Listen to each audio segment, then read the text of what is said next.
Assalamualaikum warahmatullahi wabarakatuh. Apa kabar generasi hebat Indonesia? Apa kabar generasi pasti bisa? Semoga masa pandemi corona ini tidak membuat kalian menjadi generasi rebahan yang baru ya. Sebentar lagi kegiatan belajar secara formal akan kita mulai. Nah, walaupun kita masih harus belajar secara daring atau secara online, semoga kalian masih tetap bersemangat untuk menuntut ilmu. Nah, ada beberapa tips agar belajar secara online ini dapat berjalan dengan lancar dan kalian dapat mencapai cita-cita tanpa terhambat karena kalian tidak memperoleh ilmu pengetahuan secara kontinu. Nah, yang pertama adalah, ini ada tips. Tipsnya ada 9 agar kalian dapat belajar sehat selama di rumah aja. Yang pertama, tanamkan motivasi yang kuat. Nah, motivasi ini sangat penting. Tanpa motivasi, seseorang akan selalu merasa lemah, merasa tidak semangat dalam belajar. Nah, maka kalian harus tetap punya motivasi yang kuat. Caranya dengan mempunyai cita-cita. Tuliskan cita-cita kalian dan kalian ingin meraihnya. Itu akan menjadi pendorong yang kuat agar kalian tetap bersemangat untuk belajar walaupun secara online. Kemudian yang kedua adalah jangan stres atau panik. Nah, belajar kita sekarang akan menggunakan teknologi-teknologi yang mungkin tidak kalian pelajari kemarin. Nah, ketika ada masalah dengan teknologi, ketika ada masalah dengan materi, kalian tidak perlu panik. Kalian bisa bertanya kepada teman yang sudah paham atau bisa bertanya kepada guru.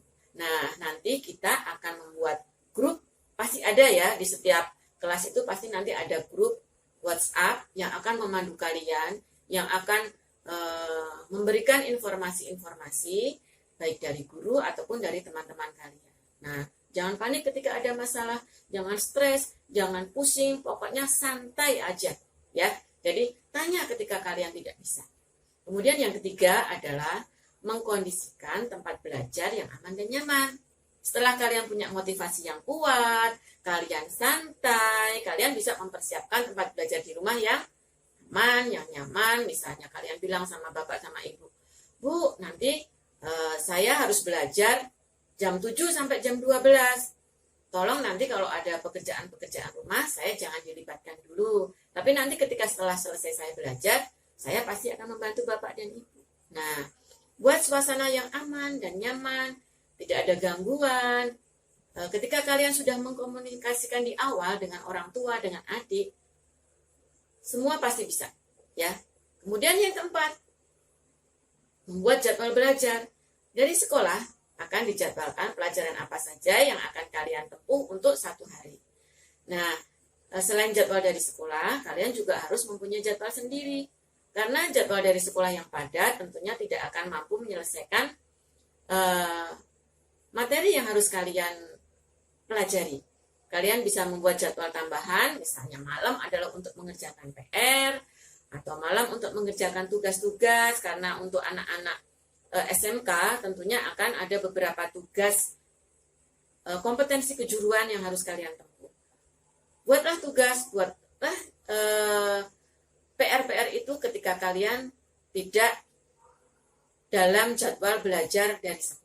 Jadi buatlah jadwal di luar sekolah, jadi malam atau sore hari. Dan kalian taati komitmen tersebut supaya tidak ada lagi tugas yang menumpuk, sehingga nanti ketika tugas harus dikumpulkan, kalian tidak akan kebingungan sendiri karena banyak tugas yang belum dikerjakan. Kemudian yang kelima adalah jangan malu bertanya. Nah, karena ini sistem pelajaran baru, maka kalian harus aktif. Bertanyalah di grup. Ya, ketika ada yang tidak kalian ketahui, bertanya di grup. Kalau guru, wali kelas, teman-teman tidak ada yang tahu, kalian bisa memanfaatkan.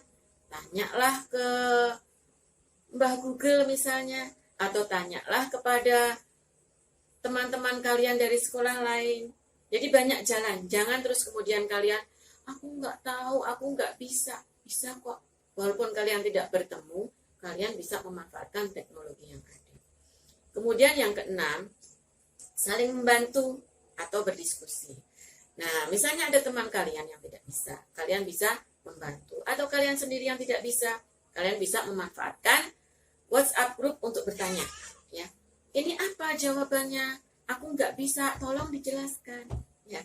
Kemudian yang ke-7, fokus pada materi dan tugas. Jangan kalian meninggalkan tempat belajar kalian di rumah karena kalian akan ketinggalan materi. Dan mungkin juga kalian akan ketinggalan tugas karena kalian tidak memperhatikan tugas dengan seksama. Kemudian yang ke-8, setelah 1, 2, 3, 4, 5, 6, 7 itu masalah teknis belajar yang kalian harus hadapi secara online.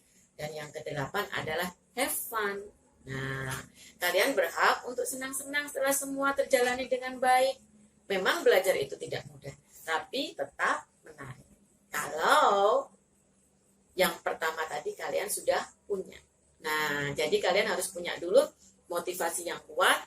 Kalian nikmati proses belajar secara online, maka kalian akan bisa bersenang-senang. Bersenang-senang dalam artian tetap di rumah, menikmati hobi.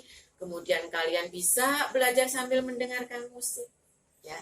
Kemudian yang terakhir, tetap menjaga protokol kesehatan penanggulangan COVID. Karena kalau kalian sudah terkena virus ini, maka proses belajar kalian akan terhambat. Nah, selain memperhatikan protokol COVID, kalian juga harus berolahraga. Karena imunitas yang tinggi bisa dicapai dari badan yang sehat dan hati yang bahagia. Mungkin itu yang bisa menjadi pegangan kalian dalam belajar, dan tetaplah kita menjadi pembelajar sejati. SMK pasti bisa. Wassalamualaikum warahmatullahi wabarakatuh.